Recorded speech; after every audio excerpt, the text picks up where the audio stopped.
Hello everyone, welcome back to my channel IGNOU tutorial. आज हम BPCG 172 youth gender and identity का previous year question paper देखेंगे 2022 का दिसंबर का। इसका पहला और दूसरा क्वेश्चन का सॉल्यूशन है इसमें। बाकी अगला जो क्वेश्चन है उसमें सेक्शन 1 और 2 में वो नेक्स्ट वीडियो में मैं अपलोड करूँगी। पहला क्वेश्चन है, explain the concept of youth, discuss the socio cultural perspectives of youth. जो यूथ है उसके कॉन्सेप्ट्स क्या है उसको एक्सप्लेन करना है, और जो उनके पर्सपेक्टिव्स है सोशियो कल्चरल से रिलेटेड वो क्या है उसके बारे में डिस्कस करना है। तो हम पूरा डिटेल में देखेंगे और किस तरह से हम इग्नू का क्वेश्चन का आंसर पैटर्न रखते हैं वो भी आप बहुत डिफरेंट तरीके से देखोगे। अगर इस तरीके से आप आंसर लिखते हो एग्ज़ाम में तो आपको अच्छे मार्क्स मिलेंगे और आप अच्छे से पास हो पाओगे। यूथ जेंडर आइडेंटिटी से रिलेटेड मुझे नहीं दिखा कोई सही सॉल्यूशन, तो मैंने सोचा मैं इस पे वीडियो बना देती हूँ। चलिए इसका आंसर देखते हैं हम, वीडियो को ज़्यादा लेंदी नहीं करते हैं। Youth is a stage in the human life cycle characterized by a transition from childhood to adulthood. जो यूथ है ह्यूमन लाइफ का एक स्टेज है जिसको हम साइकिल के थ्रू डिस्क्राइब करेंगे। जैसे चाइल्डहुड से लेकर एडल्टहुड तक क्या क्या ट्रांजिशन होता है यूथ का वो हम देखेंगे। It typically spans from adolescence to early adulthood रफली between the age of 15 to 30। जो एडोलेसेंस से लेकर एडल्टहुड का अर्ली पीरियड होता है वो एज हम कैसे कंसिडर करते हैं, 15 to 30 years. Although definitions can vary, और अलग अलग लोगों के अलग अलग डेफिनेशंस हो सकते हैं इससे रिलेटेड। अब इसके जो कॉन्सेप्ट है यूथ के हमारे सोशो कल्चरल रिलेटेड जो उनके पर्सपेक्टिव्स है वो क्या क्या हैं वो हम अलग अलग देखेंगे। पहला आपका है biological aspect. Youth is marked by physical and psychological changes.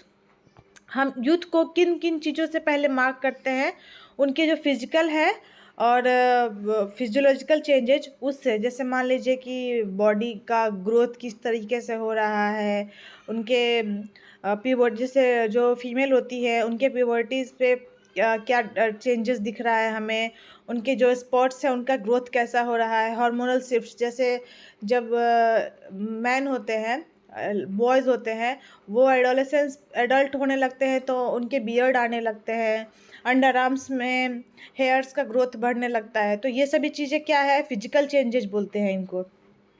Leading to development of secondary sexual characteristics, तो ये आपका आता है बायोलॉजिकल एस्पेक्ट में जो यूथ का पर्सपेक्टिव्स होता है वो।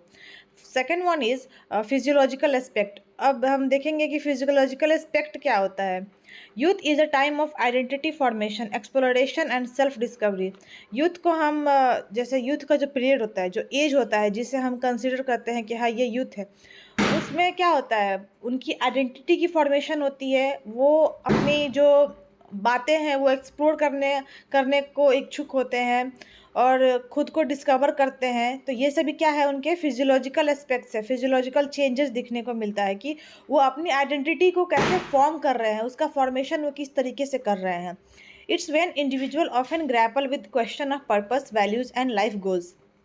इस टाइम पे अपनी जो इच्छाएं हैं, क्या ड्रीम्स है, क्या डिज़ायर है, उसके बारे में वो सोचने लगते हैं। Next one is socio cultural perspectives. अब उनके जो सोशल और कल्चरल पर्सपेक्टिव्स है वो किस तरीके से हमें सामने आता है, किस तरीके से हम देखते हैं वो देखेंगे इसमें। सोशल रोल्स एंड एक्सपेक्टेशंस, उनके सोशल रोल्स कैसे होते हैं, एक्सपेक्टेशंस क्या क्या होते हैं वो है। Societies have specific expectations from youth. जो हमारी सोसाइटीज़ होती है, हमारा जो समाज होता है, उनकी अलग अलग एक्सपेक्टेशंस होती हैं यूथ से कि जो एडल्ट बच्चे हैं वो सोसाइटी में किस तरह से कंट्रीब्यूट कर रहे हैं हमारे समाज को आगे बढ़ाने के लिए। They may be expected to pursue education, establish career और कंट्रीब्यूट टू देयर कम्युनिटीज़। वो चाहते हैं, जैसे बहुत सारे ऐसे बच्चे हैं कि आवारा होते हैं, लोगों के साथ घूमना बैठना, दारू सिगरेट ये सभी चीज़ें मतलब एंजॉय करना पसंद है। तो वो हमारी सोसाइटी में कोई कंट्रीब्यूट कुछ कर नहीं सकते। वो क्या है, हमारे समाज को और गलत ट्रैक पर लेकर जाते हैं। तो ये चीज़ें क्या है, देखता है हमारा समाज की किस तरीके से हमारा जो सोसाइटी का यूथ है वो आगे आने वाले जनरेशन को अच्छी शिक्षा दे पाता है कि नहीं, अपनी करियर के बारे में सोच पाता है कि नहीं, करियर बना पाता है कि नहीं, और हमारी कम्युनिटीज़ में उसका कंट्रीब्यूशन कैसा है। तो सोशल रोल और एक्सपेक्टेशंस में ये आता है। Next one is cultural values. Cultural values क्या है? It is a norm and values play a significant role in shaping youth. जो हमारा यूथ है उसको एक अच्छा शेप देना, उसका एक अच्छा इमेज क्रिएट करना, उसका जो कल्चरल नॉर्म को कैसे अडॉप्ट करता है, वो एक बहुत ही अच्छा रोल प्ले करता है।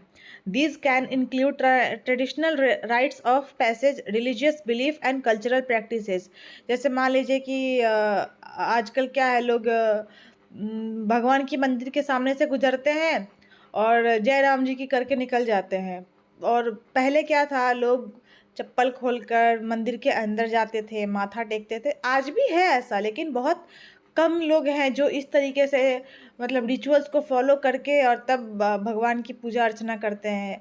ज़्यादातर लोग क्या है, गेट के बाहर से ही जय राम जी की करके ऐसे ही हाय हेलो करके भगवान को चल दिए। तो ये सभी क्या है, वेस्टर्न वैल्यूज़ को अडॉप्ट कर रहे हैं, इंडियन जो हमारी वैल्यूज़ है उसे छोड़कर। Next is economic factors. Economic factors क्या है? Economic opportunities and challenges greatly influence youth. Access to education, employment and financial independence are key considerations. Economic factors में अगर बात करें तो सबसे पहले आता है कि जो हमारे यूथ है वो पढ़ाई अच्छी करके अपने लिए इनकम जनरेट कर पाना, किस तरीके से अपना जो इंडिपेंडेंसी है उसको कंसीडर करके फाइनेंशियली इंडिपेंडेंट बन रहे हैं। ये बैकग्राउंड की म्यूजिक को आप लोग इग्नोर कीजिएगा, वैसे मैं कोशिश कर रही हूँ कि वो ना आए। फिर भी दिवाली का मौसम है तो दिवाली आ रही है तो पटाखे तो सुनाई देंगे ही। खैर चलिए हम टॉपिक पे आते हैं। Technology and communication. Modern youth are heavily influenced by digital technology which affect their communication, social interactions and world view. अभी क्या है, डिजिटल ज़माना है, हर चीज़ डिजिटल हो रहा है। पढ़ाई से लेकर आप ट्रांजेक्शन करते हो वो मतलब ए टू जेड चीज़ें आप आने वाले समय में देखोगे डिजिटल हो गया। तो ये हर एक चीज़ के दो पहलू होते हैं, तो इससे भी पॉजिटिव और निगेटिव दोनों वैल्यूज़ हैं कि आप इसे अगर पॉजिटिव वे में लेना चाहते हो तो ये आपके लिए वेल एंड गुड है, और अगर आप इसे निगेटिव वे में लेना चाहते हो तो ये आपके लिए ही हानि करेगा। ये बहुत इफ़ेक्ट डालता है आज के मॉडर्न बच्चे के ऊपर, कम्युनिकेशन के ऊपर, सोशल इंटरेक्शन। आजकल बच्चे क्या है, मोबाइल में इतना लगे हुए हैं कि अपने आसपास के लोगों, घर में लोगों के साथ कोई इंटरेक्शन नहीं करते हैं, बैठ के कुछ बातें नहीं करते हैं, जब देखो तब फ़ोन में लगे पड़े हैं। तो ये सभी क्या है, आपका कम्युनिकेशन के ऊपर इफेक्ट डाल रहा है, सोशल इंटरेक्शंस के ऊपर इफेक्ट डाल रहा है, और इस तरह से नज़रिया बदल रहा है। Next is political engagement. Youth often engage in political and social activism, advocating for change and expressing their opinions on important issues. इसमें भी दो चीज़ें हैं। आजकल जो पढ़े लिखे लोग मतलब पढ़ना नहीं चाहते हैं, वो क्या कर रहे हैं, राजनीति में घुस जाते हैं कि चलो नहीं पढ़ेंगे तो भी वोट बैंक से हम अपना करियर बना लेंगे और वहाँ पे घपला कर करके और आगे बढ़ेंगे। तो एक लोग ऐसे हैं जो राजनीति में घुसना चाहते हैं, और एक हैं जो पढ़ाई करके समाज के अंदर चेंज लाना चाहते हैं और समाज को हमारा सुधारना चाहते हैं। तो दो तरीके के लोग हैं। अब ये दोनों मिल के हमारे समाज को किस तरह से आगे ले जाएंगे वो तो हमें हमारे पॉलिटिकल इंगेजमेंट में दिख ही रहा है। हम डे टू डे लाइफ में भी देख रहे हैं कि किस तरीके से एक पढ़ा लिखा इंसान कोई डिसीज़न लेता है और एक ना पढ़ा लिखा इंसान कैसे डिसीज़न लेता है। खैर ये राजनीति की बातें हम इसमें ज़्यादा ना करें तो ही सही है, छोटा सा बस एक्सप्लेनेशन चाहिए। Next, youth can be a period of both opportunities and challenges. Youth को हम इस पीरियड इस तरीके से भी देखेंगे कि ये इनके लिए अपॉर्चुनिटी भी और चैलेंजेस भी। अपॉर्चुनिटी ये है कि आज ही समय है, आप पढ़ लीजिए और अपनी लाइफ बना लीजिए, और चैलेंजेस इस तरह से है कि अगर आप गलत ट्रैक सॉरी वो बीच में कॉल आने की वजह से मैं थोड़ा डिस्कनेक्ट हो गई। देखते हैं हम। और चैलेंजेस इस तरह से, जैसे मान लीजिए कि आज का जो युवा अवस्था है उसमें अगर आप गलत ट्रैक पकड़ लेते हो, दारू सिगरेट, गलत दोस्ती, इधर उधर ड्रग्स, ये सभी चीज़ों की लत लग जाती है आपको, तो आपके लिए बहुत बड़ी चैलेंज है कि आने वाले टाइम में अब अपनी अपनी लाइफ को सिर्फ इस तरीके से इस्टेब्लिश कर पाओ कि किसी की ज़रूरत ना पड़े। तो अपॉर्चुनिटीज़ और चैलेंजेस दोनों देखने हैं। It's a time when individuals are most adaptable and open to change, but they can also face issues such as peer pressure, mental health concern, and the search for a sense of belonging. ये एक ऐसा time period भी होता है जब आप change ला सकते हो खुद के अंदर, बट बहुत सारे ऐसे इश्यूज़ है वो जो आप फील कर सकते हो, लाइक पीयर प्रेशर। आपके घर में दो बच्चे हैं, जस्ट सपोज मान लो आपके घर में दो बच्चे हैं, एक पढ़ने में बहुत अच्छा है, एक पढ़ने में नहीं अच्छा है। तो पेरेंट्स का क्या है, जो पढ़ने वाले बच्चे हैं उसकी तरफ झुकाव ज़्यादा रहता है और उससे अटेंशन ज़्यादा मिलता है, जो नहीं पढ़ने वाले बच्चे रहते हैं उसे अटेंशन कम मिलता है। Second one is the mental health concern. Mental health concern के मामले में ये लीजिए, मैंने बोला गलत लत लग जाना, गलत ट्रैक पे बच्चे चले जाते हैं, तो वो मेंटली हेल्थ इश्यूज़ का भी सामना करते हैं। And the search of a sense of belonging. तो ये सभी चीज़ें क्या है आपके अपॉर्चुनिटीज़ एंड चैलेंजेस, मतलब एक कंक्लूजन मान लीजिए इस क्वेश्चन का। The social cultural perspective of youth highlights the importance of understanding how different societies and culture shape the experiences and expectations of young people. तो जो हमारी सोसाइटी है वो भी बहुत हेल्प करती है हमारे जो यूथ है उनके एक्सपेक्टेशंस पर खड़े होने में। जैसे मान लीजिए कि समाज किस तरीके से आपको देख रहा है, कैसे आपको समझ रहा है, कैसे आपको इम्पोर्टेंस दे रहा है, तो ये सभी चीज़ें भी बहुत इंपॉर्टेंट है। It also emphasizes the need for policies and support systems that address the unique needs and aspiration of youth in various cultural context. So this is the conclusion, or now we will see the second question, which is discuss the pattern of intergenerational relationship focusing on the conflict encounter। हम इसमें देखेंगे कि क्या क्या pattern है intergenerational relationship का और क्या क्या उसके फोकस है जिसपे मतलब हम कन्फ्लिक्ट इनकाउंटर करते हैं। तो इसका एक्सप्लेनेशन कुछ इस तरह से है कि intergenerational relationship encompass the interaction and dynamic between different generation within a family और सोसाइटीज़। ये हमें वो दिखाने की कोशिश करता है कि हमारे ही जो फैमिली मेम्बर्स है उसमें डिफरेंट डिफरेंट जनरेशन्स में कैसे कैसे रिलेशंस हमें देखने को मिले हैं। जैसे हमारे दादा परदादा हो गए, हमारे पापा हो गए, तो ये दो जनरेशन हुआ, तो जनरेशन बाय जनरेशन क्या क्या इंटरेक्शन देखने को हमें मिल रहा है। While these relationship can be characterized by love, support and understanding, conflict can be also arise due to differences in values, belief and expectations। Relationship के मामले में हम देखेंगे कि किस तरह से लव, सपोर्ट और अंडरस्टैंडिंग्स रही है, कि एक दूसरे को कैसे प्यार से रखते थे, कैसे सपोर्ट करते थे, कैसे समझते थे। और कन्फ्लिक्ट भी हम देख सकते हैं, जैसे मान लीजिए कि मेरी सोच और हमारे जो पिछले जनरेशन के लोग थे उनकी सोच अलग हो सकती है, उनकी उम्मीदें कुछ और रहती होगी खुद के परिवार से। जैसे पहले के लोग क्या है, अगर जॉब नहीं करते थे तो भी घर चल जाता था, बट आज के टाइम पे जॉब करने के बाद भी घर चलाना बहुत मुश्किल है। तो ये सभी क्या है, एक्सपेक्टेशंस हाई हो गए हैं, जिसकी वजह से ये सभी इश्यूज देखने को मिलते हैं। Here are some pattern and common conflict encountered in intergenerational relationship. अभी हम कुछ पैटर्न्स देखेंगे जिससे हमें और अच्छे से समझ में आएगा कि क्या है intergenerational relationships. Generation gap. One of the most recognized pattern in the generational gap, which represent the differences in cultural, technological and societal norms between older and younger generations। पहला आपका इसमें पॉइंट आता है जनरेशनल गैप। जनरेशनल गैप का मतलब क्या है, जैसे मान लीजिए कि मैंने मेरे दादा की टाइम पे क्या क्या चीज़ें थी वो नहीं देखी है, तो मुझे पता नहीं है। अगर मुझे कोई बताएगा नहीं कि उस टाइम पे उनकी सोच क्या थी, वो कैसे सोचते थे, क्या क्या चीज़ें चाहते थे, तो मुझे अगर ये पता नहीं चलेगा तो ये जनरेशनल गैप कहाएगा है कि क्या उनकी सोच थी, किस तरह से वो कल्चर को अडॉप्ट करते थे, या कल्चरल के से रिलेटेड वो क्या सोच रखते थे।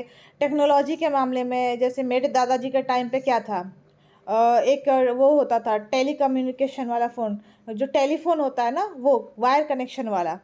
और उनके टाइम पे सोसाइटी में किस तरीके से लोग रहते थे, जो बूढ़े बच्चे हैं उनके साथ वो कैसे व्यवहार रखते थे। तो ये सभी क्या है, डिस्पैरिटीज़ हमें बहुत मिसअंडरस्टूड करा सकती है कि उनकी सोच और हमारी सोच अलग हो जाएगी। इसे हम बोलेंगे generational gap. Second one is communication issue. Often older and younger generation have distinct communication styles and preferences। जो जवान और बूढ़े होते हैं उनके जो जनरेशन जैसे उनकी बातचीत करने के तरीके और हमारे बातचीत करने का तरीका, हमारा स्टाइल और हमारा उनका स्टाइल दोनों अलग अलग हो सकता है। तो मिसकम्युनिकेशन और lack of effective communication can contribute to conflict. तो मिसकम्युनिकेशन, जैसे मान लीजिए कि मुझे पता नहीं है कि हमारे पड़ोसी किस तरीके से बात करते हैं, हाई पिच में बात करते हैं कि लो पिच में बात करते हैं। अगर उनके और मेरे बात करने का तरीका नहीं मिला तो हो सकता है कि हमारे बीच में कन्फ्लिक्ट हो जाए।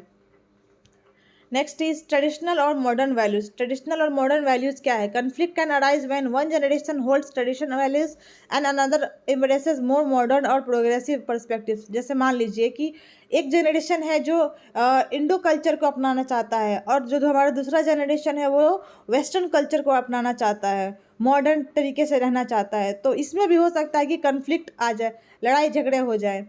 This classes can involve matters such as general role, marriage and religious belief. अब एक घर में मान लीजिए कि आजकल क्या है, कास्ट सिस्टम बहुत ज़्यादा है, सेम कास्ट में मैरिज होना चाहिए और लव मैरिज का ट्रेंड बहुत ज़्यादा हो गया है मॉडर्न टाइम पे। तो अगर आप दूसरे कास्ट के हो और दूसरे कास्ट से जाकर शादी कर लेते हो तो ये तो एक बहुत बड़ा क्लैश है, घर में लड़ाई झगड़े का बहुत बड़ा रोल प्ले करता है। तो ट्रेडिशनल और मॉडर्न वैल्यूज़ को हम इस तरीके से देख सकते हैं। बाकी आप और भी चीज़ें ऐड कर सकते हो इसमें अपने तरीके से भी। Expectation and pressure. Younger generations may feel pressure by the expectation of their elders. जो हमारे यंगर्स हैं वो हो सकता है कि बहुत ज़्यादा प्रेशर फील करें, उनसे जो बड़े हैं वो प्रेशर डाल सकते हैं कि तुम इंजीनियर ना बन के डॉक्टर बनो, मैं चाहता हूँ कि तुम डॉक्टर लाइन में जाओ। और हो सकता है कि हमारे घर का जो लड़का है वो इंजीनियर बनना चाहता है। तो ये सभी चीज़ें क्या है, उसके लाइफ पे बहुत बड़ा इफेक्ट डाल सकती है। हो सकता है कि वो डॉक्टर भी ना बने और इंजीनियर भी ना बने। जैसे एक एग्जांपल के लिए मान लीजिए कि लता मंगेशकर को हम बैट पकड़ा देते उनके घर वाले और बोलते कि चलो तुम ग्राउंड पे उतरो और बैटिंग करो, तो वो सिंगर नहीं बनती। और सचिन तेंदुलकर को माइक पकड़ा देते कि लो तुम अभी गाना गाना है, तो वो कभी बैट्समैन नहीं बनते और वो कभी क्रिकेटर नहीं बनते। तो यही चीज़ें हैं, कभी भी पेरेंट्स को अपने बच्चे के ऊपर इस तरीके से प्रेशर नहीं डालना चाहिए कि वो अपने जो कैरियर है उनको कैरियर चूज करने का मौका खुद देना चाहिए कि तुम्हें क्या बनना है, क्या बनना चाहते हो। It's all depends on you. हम कोई तुम्हें प्रेशर नहीं देंगे। तो ये सभी एक्सपेक्टेशंस उनके ऊपर बहुत स्ट्रेस डालता है, तो ऐसा नहीं करना चाहिए। Parenting style. अब हम देखेंगे कि पेरेंटिंग स्टाइल, वही बोल रही हूँ कि पेरेंटिंग स्टाइल का यहाँ मतलब है कि माता पिता किस तरीके से अपने बच्चों को चाहते हैं कि वो बड़ा हो और किस लाइन में जाए। Disagreement regarding parenting techniques are common in intergenerational relationship. Grandparents में have different ideas about child rearing compared to their adult children, resulting in conflict over how to raise the grandchildren. मान लीजिए कि हमारे घर के बुजुर्ग हैं, वो चाहते हैं कि अब जैसे मान लीजिए कि जो हमारे ग्रैंड पेरेंट्स है, जो गांव में रहने वाले बच्चे हैं, वो सोचते हैं उनके माता पिता कि हम शहर में बच्चों को ले जाकर और अच्छी स्कूल में पढ़ाएंगे, इंग्लिश मीडियम स्कूल में पढ़ाएंगे। लेकिन जो हमारे घर के दादा दादी होते हैं वो सोचते हैं कि, क्योंकि उन्होंने ऐसा देखा नहीं है, तो वो सोचते हैं कि वो पढ़ाई जो आप शहर में कराओगे वो गाँव में भी तो हो सकती है, यहाँ भी तो इंग्लिश मीडियम स्कूल है। बट हमारे इन्वायरमेंट का भी बहुत असर पड़ता है बच्चों के ऊपर। तो ये सभी चीज़ें भी क्या है, घर में लड़ाई झगड़े का कारण बनती है। Next one is financial matters. Financial conflicts can emerge when different generations have varying view on saving, spending, and financial assistance. Argument over money can strain relationship. Financial matter में झगड़े कैसे हो गए? घर की औरतें क्या करती है कि बहुत सारी ऐसी घर में औरतें हैं जो क्या करती है, खर्चा बहुत ज़्यादा कराती है, सेविंग कम करती है। बहुत सारे ऐसे मर्द भी हैं जो खर्चा ज़्यादा करते हैं और सेविंग कम करते हैं। तो ये सभी चीज़ें भी क्या है, कन्फ्लिक्ट ला सकते हैं घर में। Arguments over money can strain relationship. और पैसों के ऊपर लड़ाई झगड़े क्या है, रिलेशनशिप को ख़राब करते हैं। Care giving and ageing. Providing care for elderly family members can be significant source of conflict. Decisions related to health care, living arrangements and end of life care can be emotionally charged and